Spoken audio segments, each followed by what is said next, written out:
Welcome sa Dries TV. Kung interesado ka sa ganitong news, huwag kalimutang isubscribe ang ating YouTube channel. Maraming salamat! Welcome back again sa ating YouTube channel mga kakimpaw, and sa update natin ito ang pag-uusapan natin ay tungkol sa mga importanteng kaganapan kina Kim and syempre kay Paula Avellino. So ang pag-uusapan na tatalakayin natin sa update na to ay may kaugnayan po sa pagsunod ni Paula Avellino dito po sa Zamboanga dahil po ito sa nakita at napansin ng ilang Kim Pao fans. Mamaya tatalakayin natin ang tungkol dyan. And syempre, pag-uusapan din natin ang pagkalaglag ni Chinita Princess sa top 3. Pero bago natin pag-usapan ang lahat ng yan, maraming salamat po sa inyong patuloy na pag-support at pagsubaybay sa mga daily update natin. Kaya naman bilang pasasalamat, narito po ang isang napili kong komento patungkol ito sa naging previous update. Mula ito kay Ginang Norma Dayag. Sabi niya, Dries TV Good PM, sumama ba si Pao kay Kimi sa Zamboanga? Dries, di namin ramdam yung ulan dito sa Isabela. Napakainit. Wala si Kimi sa showtime. Sana sinamahan niya si Kimi sa Zamboanga. Dries, don't worry, Paolo will be the winner in SDA at siya pag mamarcha siya sa red carpet. Kimi is there to give him moral support to Paolo. We will pray for them both that they will be safe in all their ganap and also for their reconciliation with Lakambini. God bless them both, all of them. Have a safe flight, Kimi. Kasama ba si Paolo? Yan ang pag-uusapan natin ngayon, Ginang Norma Dayag. Kung kasama ba si Paolo Avellino dahil dito sa isang rason na napansin po ng ilang supporters ni Kim and ni Paolo, at yun po ang tatalakayin natin. And patungkol naman po mga kakimpaw, sa boto po ni Paolo Avellino, sana nga po mga kakimpaw siya po ang manalo. Ipag-pray din po natin siya na siya po ang magwagi dito dahil agresibo po talaga ang kalaban. Nalamunan din si Paolo Avellino sa first spot para siya ang tanghalin pong winner ng SDA. Kaya sana po magtulungan tayo mga kakimpaw. Huwag tayong papetiks-petiks dahil 3 days na lang tapos na po ang botohan. Kaya please, bumoto po tayo. So maraming salamat sa inyong komento. Ginang Norma Daya, God bless po sa inyo and mabuhay kayo. So eto na nga, pag-usapan na natin ang mga balita po na nakalap natin sa update na to, at unahin nating pag-usapan at silipin na naman ang tungkol nga dito sa ranking or percentage ng botohan para po sa SDA. So medyo nakakagulat na naman ito dahil tuluyan na pong nalaglag si Kim Chu sa top 3. So kung dati top 2 siya, top 2 na ngayon ay si Ann Curtis na merong botong 22.81%, samantalang si Kim Chu 22.73. So ang tatrabahuhin naman po ni Ann Curtis ngayon ay si Paolo Avellino mga kakimpaw na merong 50.84%. So malapit na rin siyang malaglag sa 40 plus na ranking or percentage. So grabe, ang bilis po ng mga pangyayari mga kakimpaw.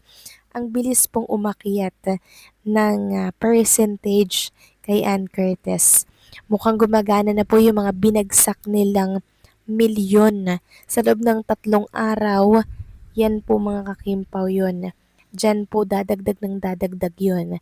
Kaya sana po'y bumoto tayo at huwag na po nating tipirin pa ang pagboto dahil pag yun pong si Paolo ang nalaglag, di hindi po siya makakapunta sa Korea mga kakimpaw para po tumanggap ng award. So nakita nyo na mga kakimpaw, top 3 na ngayon si Kim, nalaglag na po siya mula sa top 2. Samantalang pag-usapan naman natin ang tungkol naman po dito sa pag-uwi po nitong si JP mga kakimpaw para po sumuporta sa pagbubukas ng House of Little Bunny bukas July 11, 11 a.m. So 11:11 no?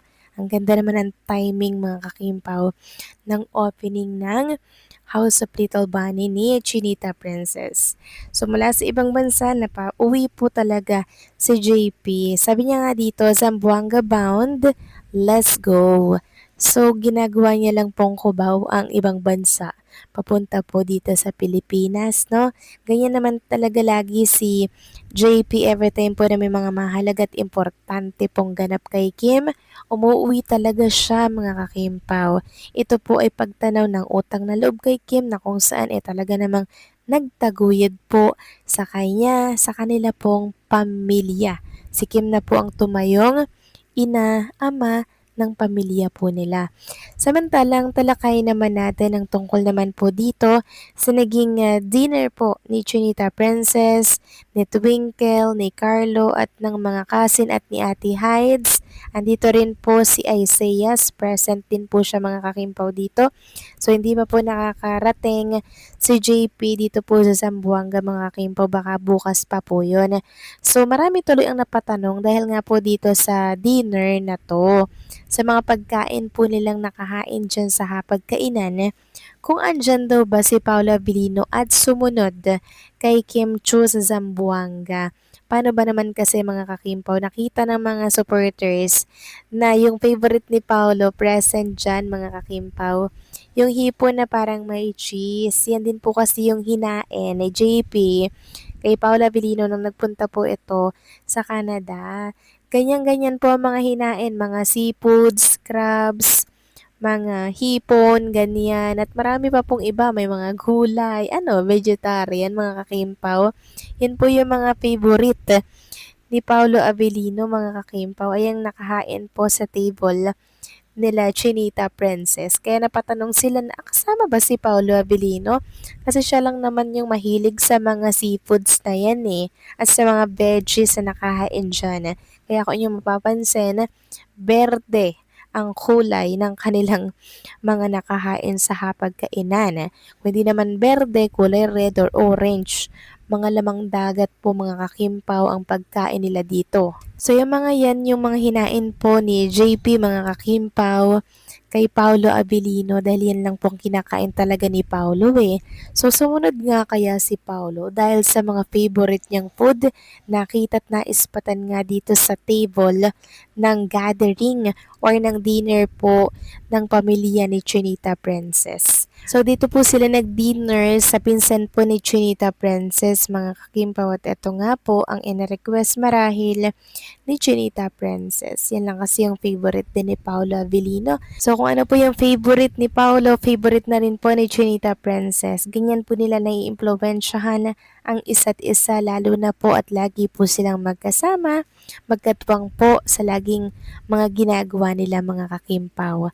Kaya mukhang andito nga si Paolo Avellino, full support din marahil sa opening at ribbon cutting ng second pop-up store ni Kim sa Zamboanga. So kung andyan man or wala si Paulo, okay lang yan. At least nakita naman natin yung mga favorite food ni Paulo na kung saan mapapatanong ka na present ba si Paolo Avellino dito?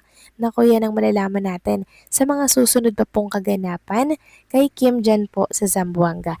So paano mga kakimpo, hanggang dito na lamang pong update natin at maraming salamat sa patuloy na pagsuporta.